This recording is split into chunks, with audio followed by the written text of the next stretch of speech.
Good morning everyone. Assam চৰকাৰৰ চাকৰি যিসকল লৰা ছোৱালী বিচাৰি আছে তেওঁলোকে হয়তো ভাগৰি পৰিছে কাৰণ এটা চাকৰিও ভালদৰে এতিয়ালৈকে হোৱা নাই যত নেকি কোনো ধৰণৰ দুৰ্নীতি হোৱা নাই বা কোনো ধৰণৰ সুকলমে হৈ যোৱা নাই কিবা নহয় কিবা কৰবাত প্ৰবলেম চলিছে বা প্ৰবলেম হৈছে যাৰ কাৰণে সকলো লৰা ছোৱালী হাৰমানি গৈছে আৰু কোনো ধৰণৰ চাকৰি নকৰো বুলিও বহুতে ভাবি লৈছে আপোনালোকে নিশ্চয় বাতৰি কাকতে হওক বা বিভিন্ন ধৰণৰ সোশ্যাল মিডিয়াত পাইছিলে যে অসম চৰকাৰে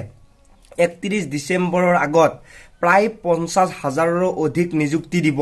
নিশ্চয় আপোনালোকে পাইছে তাৰ ওপৰতে আজিৰ এই ভিডিওটোত বহুত কথা কম আপোনালোকে ভালদৰে ভিডিওটো চাব আৰু এই ভিডিওটো নিশ্চয় আপোনালোকে শেয়াৰ কৰিব নাপাহৰিব কাৰণ এই ভিডিওটো যিখিনি কথা কম আপোনালোকৰ মনৰ পৰাই বা মই যিখিনি ভাবি আছো সেইখিনি কথা মিলাই আপোনালোকৰ লগত আলোচনা কৰিম গতিকে ভিডিওটো শেয়াৰ কৰিব একদমে নাপাহৰিব আপোনালোকে এবাৰ ভাবক অসম চৰকাৰে যে কৈছিলে যে 31 ডিসেম্বৰৰ আগত 50,000তকৈ অধিক নিযুক্তি দিব এতিয়া 31 ডিসেম্বৰ আহিব আৰু বেছি দিন নাই যেহেতু আমাৰ হাতত বেছি দিন নাই গতিকে এই কি দিনৰ হাতত যে 50,000 নিযুক্তি হ'ব হেতু এটা কথা আপোনালোকে ভালদৰে বুজিব পাৰিছে যে কিমানটা পদ আছে বা কিমানটা পদ দিছিলে বা কোনেকুৱা ধৰণৰ চাকৰি ওলাব কেনেকুৱা ধৰণৰ চাকৰি হৈ গল এতিয়ালৈকে আপোনালোকে গম নোপোৱাকে থাকা নাই বিশেষকে ভাল উদাহৰণ আপোনালোকৰ হাতত আছে অসম পুলিচে হওক এপিডিচিএলে হওক বা আসাম টেটে হওক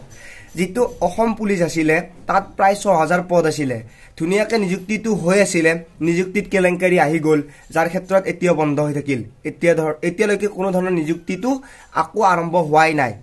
এছাৰ ক্ষেত্ৰতো তেনেকুৱা হল এক্সামটো হবই নাপালে পেপাৰ আউট হোৱাই ভালে হৈছে কাৰণ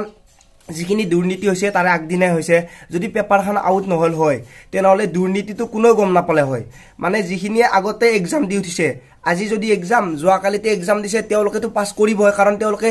কেনেকৈ লিখিছে আপোনালোকক আৰু ক'ব নালাগে ওপেন মাইন্ডত লিখিছে ওপেন কোৱেশ্চন পেপাৰ এনসাৰ পাইছে তেওঁলোকেতো পাস কৰিবই গতিকে পেপাৰ আউট হয় মই বেয়া পোৱা নাই ভালে পাইছো যাৰ ক্ষেত্ৰত আমাৰ লাভ হৈছে যিখিনি দুৰ্নীতি হৈছিল তেওঁলোকে ধৰাত পৰিল এইটো ক্ষেত্ৰত বহুত ভাল হৈছে এতিয়া অসম পুলিচৰ এবি আৰু ইউবি ধুনিয়াকৈ হৈ আছিল কিছুমানে লং জাম্পত 500 টকা দি ফেলো যদি কোনোবাই যদি 20 নম্বৰ লৈছে যাৰ ক্ষেত্ৰত এতিয়া নিযুক্তি প্ৰক্ৰিয়া বন্ধ হৈছে নতুনকৈ হ'ব বুলি কৈছে এতিয়ালৈকে কোনো ধৰণৰ খা খবৰ নাই ঠিক তেনেদৰে এপিডিচিএলৰ এক্সাম দিব 2 বছৰে হ'ল আজি হেয়াৰিং কালি হেয়াৰিং এনেকৈ হৈ এতিয়ালৈকে কোনো ধৰণৰ নিযুক্তি প্ৰক্ৰিয়া চলাই নাই মানে নিযুক্তি ভালদৰে হোৱাই নাই এক্সামটো হৈ গল কিন্তু এতিয়ালৈকে ৰিজাল্টে নাহিল ঠিক তেনেদৰে বহুতো এক্সামৰ এনেকুৱা হৈ থাকিল বহুতো ক্ষেত্ৰতে এনেকুৱা হৈ আছে গতিকে আপোনালোকে এবাৰ ভাবক 50,000 চাকৰি ক'ত ওলাইছিল ক'ত ওলাল ক'ত দিলে ক'ত নিযুক্তি হল এতিয়ালৈকে কোনো ধৰণৰ এটা নিযুক্তি প্ৰক্ৰিয়া সম্পূৰ্ণ হৈ উঠা নাই যদি ইলেকশনৰ আগে সকলো নিযুক্তি দি দিয়ে তাতে কিমান কেলেংকাৰী চলিব এবাৰ ভাবক যে আজি যদি এক্সাম কালি যদি এপয়েন্টমেন্ট তেনেকৈ আপোনালোকে এবাৰ ভাবক কোনে কিমান লাখ টকা দি চাকৰি ল'ব হেতু হিচাপ নাই আজি যদি কোনোবাই 3 লাখ টকা দি এডুকেশনত চাকৰি লৈছে কোনোবাই যদি 12 লাখ টকা দি ইৰিগেশনত চাকৰি লৈছে তেনেহলে আপোনালোকক আৰু মই ক'ব নালাগে যে কিমান টকা চলিব আৰু যিখিনি মধ্যবিত্ত মানুহ আছে দুখীয়া শ্ৰেণীৰ মানুহ আছে তেওঁলোকে চাকৰি নিবিচাৰাই ভাল হ'ব বুলি মই ভাবো আৰু যদি আমি চাকৰিয়ে বিচাৰি থাকো তেনেহলে পইচাটো দি যদি চাকৰি ল'ব লাগে তেনেহলে দিন ৰাতি কষ্ট কৰি পইচা দিয়া ৰাস্তা বিচাৰি নপোৱাকে আমি কি আৰু চাকৰি বিচাৰি থাকিম এবাৰ আপোনালোকে ভাবক যিবোৰৰ পইচা আছে মানে যিবোৰ একদম ষ্টেণ্ডাৰ্ড ফেমিলিৰ মানুহ যিবোৰৰ হাতত এনেকুৱা মানুহ আছে যে তেওঁলোকে পইচাটো দিলে চাকৰি হ'বই কিন্তু যিবোৰ দুখীয়া শ্ৰেণীৰ মানুহ আছে তেওঁলোকৰ পইচাও নাই আৰু তেনেকুৱা ৰাস্তাও নাই যত নেকি তেওঁলোকে সহায় পাব বা তেওঁলোকৰ পৰা কোনোবাই আহি ক'ব যে মোক এইখিনি দিয়ক মই চাকৰিটো দি দিম তেনেকুৱা ৰাস্তাও নাই পইচাও নাই কিন্তু যিখিনি ষ্টেণ্ডাৰ্ড ফেমিলিৰ মানুহ মানে মই এইটো কোৱা নাই যে বহুত টকা আছে বা বহুত ষ্টেণ্ডাৰ্ড কিন্তু কিছুমান এনেকুৱা আছে যে তেওঁলোকৰ এনেকুৱা মানুহ আছে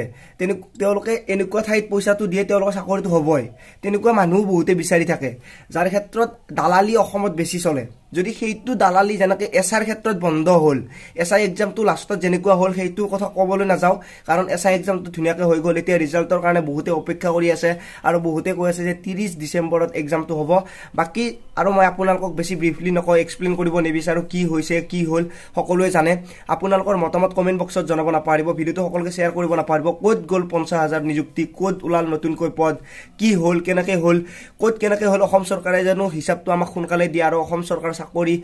যে ইমান দুৰ্নীতি নহয় দুৰ্নীতিমুক্ত হয় তাকে আশা কৰোঁ ভিডিঅ'টো সকলোকে শ্বেয়াৰ কৰিব নাপাহৰিব যদি চেনেলটো ছাবস্ক্ৰাইব কৰে ছাবস্ক্ৰাইব কৰিব নাপাহৰিব লগতে মোৰ ডেছক্ৰিপশ্যনত এটা ব্লগিং চেনেলৰ লিংক দিয়া আছে গৈ আপোনালোকে মোক সেইটোতো ছাবস্ক্ৰাইব কৰিব নাপাহৰিব আৰু ব্লগিংবোৰ চাব নাপাহৰিব আজিলৈ ইমানে পুনৰ লগ পোৱাৰ আশাৰে মই জিতুমণি জয় আই অসম